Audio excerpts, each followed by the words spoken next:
Hey, Ryan Wakefield here, and this is your social media tip of the week. This week, I'm going to be giving you a simple way to evaluate your effectiveness of your church's posts on Facebook. If you don't have time to jump over into the deep insights or like the analytics, you're like, hey, I just need a simple way to see how I'm doing and then improve it moving forward. I'm going to give you what I do personally when I don't have a whole lot of time to go very deep and I just need to make improvements on the fly. Before I get into that, I want to show you a couple things I want to make sure you're not missing over on the blog. If you go to socialchurch.co, you can check out all our past tips of the week. And then if you come down here to the footer, you can get our free resource. This month, we're giving away a resource on 5 starter posts. It's a little PDF. If you're looking for new ideas to start engagement for your Facebook page, these are 5 posts that we recommend.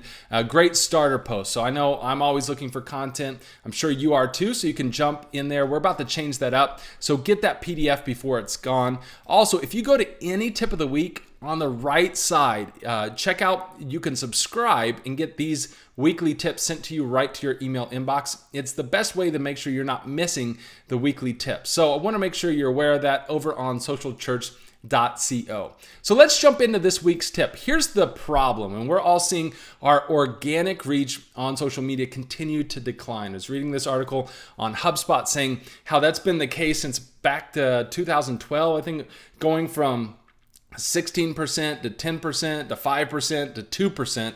And by that, I mean, when you post as your church, a lot of pastors and church leaders assume everybody sees that post. In fact, I was recently at a conference talking with pastors and church leaders. I was asking them, who thinks the majority of your audience sees your church's post? And most people raised their hand. I said, would it surprise you if only 2 to 5% of your audience were seeing your post? And you can read more about why that is. HubSpot's got a great article here, and they even have some great tips down at the bottom on how to counteract that. But I want to give you kind of how I measure what my angle is when it comes to this, because 2% of your audience seeing your updates on social media is not going to cut it. So for me, my goal is 33%. You might look down here on a post and see how many people you're reaching. You can do it right from your feed there when you're logged in as an admin. For us on Social Church, we've got roughly right now about 2,000 people who like our page. So I want to see 660 people reached out of our audience organically. By organic, we mean free, not paid, free for that post of what I'd be considered a mild success, 33% of our audience. Over at Summit Park Church, we've got about 4,500 people that like our page.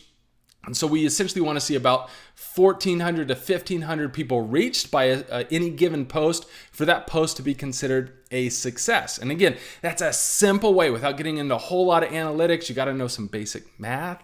I know that, but to be able to be like, okay, is what we're doing working? Is it effective, or do we need to change it up? You might also start to notice when you start looking at those analytics right there on your post is like some are really higher than others. And you can be like, okay, why did that go well? What was it about that post? And again, when you're evaluating stuff like that, you'll continue to build off your momentum. Just like any other area in church life, when you measure and evaluate, it'll help you improve and continue to grow your reach. And so let me show you how this kind of practically plays out in my mind on some pages that I manage. So here's Social Church. And last week, the tip of the week, I did kind of a little bit of a test with our audience. And I did 3 different types of posts. I did a video post, a short video post that was promoting the full tip of the week right here, a short video that reached about 2,800 people. I also took the tip of the week, broke it into templates, and did a photo album post. And you can see here that reached about 1,400 people. And then I linked directly to the article, and that reached about 697 people. So that would be, again, the bottom of that 33% threshold, and be like, okay, that's acceptable. But the video post was a lot better. The template post was right in the middle, so it's good. So what am I going to file away? A link over to an article or a link to a web page is probably not going to be the number one option. some sort of photo gallery, it's getting better, but when I can, doing a short video, that's even better. And probably what's best beyond that is if I would have done a Facebook Live doing the tip of the week. Anytime I do a Facebook Live, a live tip of the week, I get the most reach. So again, I'm going to quickly file that away and be like, okay, those are going to be some tweaks I make moving forward. Again, all those posts, according to this kind of 33% benchmark, are going to be acceptable. But I'm going to think, man, it's worth my time instead of just linking right over to the article. Let's do something a little bit more creative. Let's do that photo gallery, or let's do a short video promoting it. Now, over on Summit Park Church, again, just to pull over what our timeline might look like here, you can see a lot of our posts. We have about 4,500 people that like our page. And so again, that magic number was around 1,400 to 1,500 people. So this post here wasn't a great post. So again, I'll file that away. What was it about that post that wasn't great? Our live service, 2,600 people. Awesome. Again, if you keep just scrolling through here, this is 1,400 people right at that 33%. Over 2,000 there, and then 2,800 people with that video. So you can quickly see how this all plays out. So hopefully that gives you a simple way to approach your metrics for your page. I'm not saying this is the end all be all for Facebook Insights. What I am saying is, hey, you need a simple way to see how you're doing. Try this 33% rule and try to implement it, evaluate what you're doing, and try to improve along the way. I think it'll help. It'll help you get better without having to go a whole lot deeper into your analytics. Now, let me just tell you one last thing here if you've stuck around to the end.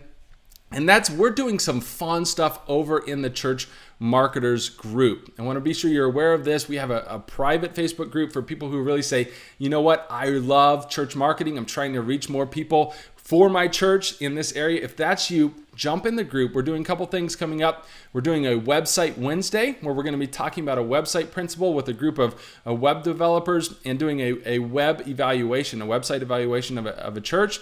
That's coming up on Wednesday. I've also done a post last Friday on why I think Facebook groups are going to be absolutely huge moving forward.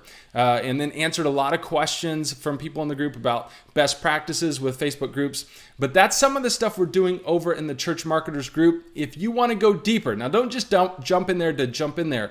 But if you're like saying, Ryan, I love this stuff, I want to go deeper. If that's you, then jump in the Church Marketers group. You'll have to submit, and I'll have to add you to. If you go over to facebook.com/group/church marketers, or just do a search, they'll pop up. And it'll take a little bit for me to kind of make sure you're legit. Don't let just anybody in there. But jump over because we've got some good stuff. Check out this post on Facebook groups. I'm going to be doing more and more on groups because I really do believe it is the future of where Facebook is headed here in the next year or so. All right, that's it. Hopefully this has blessed you. This whole reason why we do these tips is to help you reach more people in your city. If you have any questions, put them in the comments below. We'd love to have you join us on this fun adventure we're going on. If not, we'll see you guys back next week.